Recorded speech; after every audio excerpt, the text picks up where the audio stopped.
لک الحمد یا اللہ، الصلاۃ والسلام علیک یا رسول اللہ، اما بعد، بسم اللہ الرحمن الرحیم۔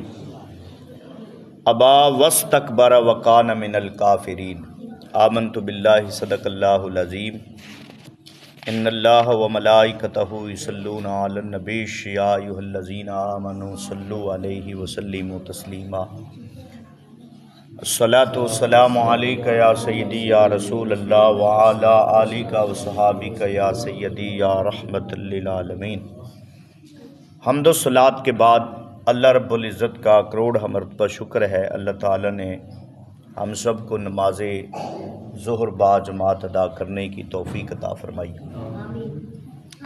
حضرات گرامی، آج کے درس میں تکبر کے حوالے سے چند گزارشات عرض کروں گا۔ اللہ رب العزت میری زبان پر کلمت الحق جاری فرمائے۔ تکبر کا معنی علماء کرام بیان فرماتے ہیں کہ حق تعالیٰ کی مخالفت، اپنے آپ کو سب سے اچھا اور باقی مخلوق کو حقیر جاننے کا نام تکبر ہے۔ اور رسول اللہ صلی اللہ تعالی علیہ وسلم نے تکبر کا معنی یہی بیان فرمایا ہے۔ مسلم شریف کی حدیث پاک ہے، اس کو سماعت فرمائے، معنی واضح ہو جائے گا۔ حضرت عبداللہ ابن مسعود رضی اللہ تعالیٰ عنہ سے روایت ہے کہ رسول اللہ صلی اللہ تعالی علیہ وسلم نے فرمایا کہ جس کے دل میں ذرہ برابر تکبر ہوگا وہ جنت میں داخل نہ ہوگا۔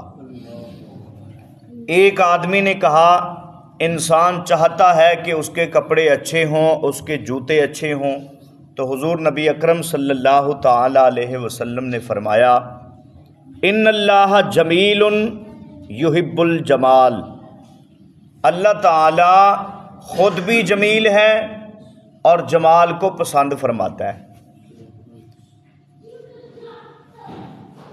تکبر حق کو قبول نہ کرنا اور لوگوں کو حقیر سمجھنا ہے۔ حضور علیہ السلام نے جدو یہ بیان فرمایا نا کہ جدے دل دے اندر ذرہ بر بھی تکبر ہوئے گا وہ جنت چ داخل نہیں ہوئے گا، تو سرکار دی بارگاہ دے اندر ایک صحابی نے عرض کیتی کہ بندہ چاہتا ہے کہ میں اچھے کپڑے پہنا، اچھے ماحول وچ رواں، اچھی جتی پہنا، تو حضور علیہ السلام نے فرمایا کہ ایدا نا تکبر نہیں، بلکہ اللہ بھی خوبصورت ہے اور خوبصورت لوگوں نو پسند کرتا ہے۔